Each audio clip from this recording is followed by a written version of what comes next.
water service coming up in here. No pressure reducing valve. Straight 1.25 inch with a tee off for the irrigation. And we look inside here. Did a nice job of strapping that. Doesn't go out pretty straight. Nobody's going to notice later on. And there's your PEX connection. 1 inch on up through. These are 90 up top there. It's just too tight in with that gable end to sweep it, so they put a 1 inch 90. It does reduce the pressure, but not greatly. I'll come over here and see what they have peeled off the 1 inch PEX to 3/4 inch blue. That's over to the cold side of the water heater, and they loop it like I used to. I like the way these guys pull them. They go ahead and put their loop in, so when they go to do finish, it's all done. We have a laundry sink outside. Now in California, they make you have they make you stub metal through into a garage area, and that's where I'm standing. But around here, they just have a typical. So we have a 2 by 1.5 by 1.5 santee stubbed out, capped off, because they're going to fill this up. And they use the stub outs like I do. I like these guys. And that's like, we're going to use that and the other method, so you guys learn both methods. That 1 inch that comes from the top, it continues down. See one going in, one going out, because what we have here is water softener loop. They're probably going to drain that off of this guy right here. So we got a 1 inch loop, goes into the softener or filter. And then the blue line there is going to be the flush out the drain line.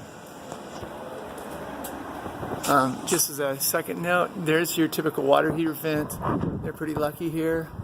It's double wall, galvanized, and they have a little metal protection to keep the insulation that will be blown in later from touching that pipe. It doesn't get hot enough to burn, but it's always a hazard. Typical washer setup, and they do a good job. These guys are pretty smart. This is going to be a clean out eventually, because this is a straight tee. See that? But it is glued, so it's not a clean out tee where you have an adapter and a plug, or at least it's not one yet. But later on they will put a plug, some sort of a plug adapter, kind of like this female adapter that they have right here. But it'll be closer in. 2 inch P-trap, minimum 18 inch riser, no more than 24. Going into wash machine box. And you can see that blue line that we followed from the softener or filter, that drains into here also. It's a good setup. 1/2 inch lines feeding both of those. Pretty much ice maker box. Let's see what they did over here. And you notice, like when they're running over to the kitchen, they've put it looks like they've only used a 2 inch sleeve there. You can't see it from where we're looking. But they have a hot and a cold running down in there. For the kitchen, it's just right here. So they just had to put a short sleeve in, run a hot and a cold through, and they're good to go. This guy here, 3/4 inch line, I'm not sure why that is there. So they have just gone with it.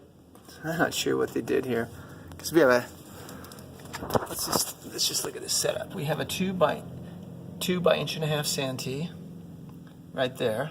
That stubs out at about 12 inches. That would be your normal kitchen height. And then above that, there's a 2 inch santee with an elbow. I'm assuming that's going to be a clean out later. And then it just goes up and terminates right there. There's no vent on this. They may be going to add a vent to this later, one of the inline mechanical vents. I'm not sure. The plumber's just left. I would have loved to ask him. It would have been good to know. But something we can look up. Okay, let's zip on over here to the kitchen, or excuse me, the hall back. Okay, so this is the setup that we saw over at the other one just a minute ago. We got the closet flange put in there just right.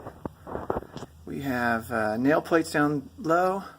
Stubbing out in copper. I like that. I'm not sure why they don't strap these, but it's held really tight. PEX tubing onto that adapter. So here's where the wet vent comes in. This area in here would be considered the wet vent because it's part of the toilet vent. And then this area going across would be a dirty arm. Now that's kind of loose terminology that plumbers use, dirty arm. There's probably some technical term for it, but has a little bit of fall on it. That's going to be a great setup. They've gone to the maximum 3 foot there, and you can see how they have the Santee in the right position, and then the 2-inch goes up and right straight through the roof. I'm going to hop over these here. And we're going here. This is a clean out, a wall clean out for later on. That's going to service that shower that's just right there. And the vent just goes straight up through. They don't tie a lot of vents together here. The shower drain itself, you can see that this is the exact type that we have over there. Sioux Chief, made for ABS or PVC. And a threaded 2-inch plug fits in there, so when they test it, the pressure doesn't come up through. They're going to need it. They may or may not need a nail plate on this side because this will all be, this won't have drywall in here. At least that's my guess. It says double rock, sides only, full height. You always see all kinds of notes on here. Some of them will apply to plumbing. Some of them will not. Tile seat. It's a good way to go. There's grab bar there. Double rock, sides only. These kind of notes don't hurt anything. And they bring their shower up. It's a Moen valve. Super reliable and really common. See the kind of connections they've made there? They've avoided any soldering here with the exception of the bottom stub. They had to solder that. Actually, they soldered on adapters top and bottom, and this looks like it comes.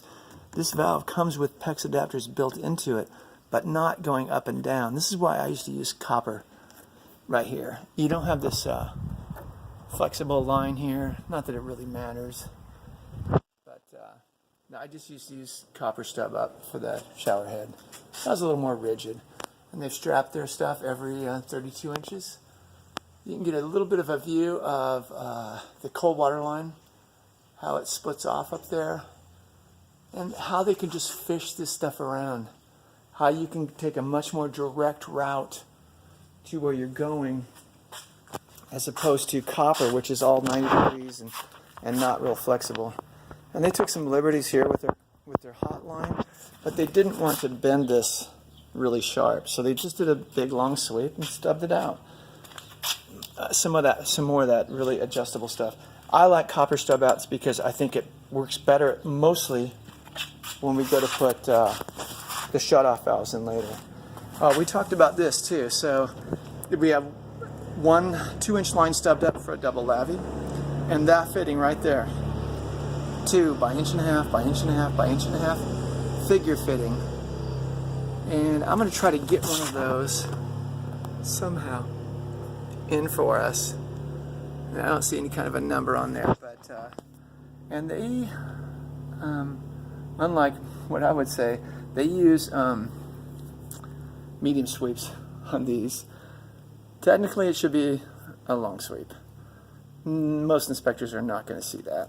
And it's not really going to affect flow. It's essentially a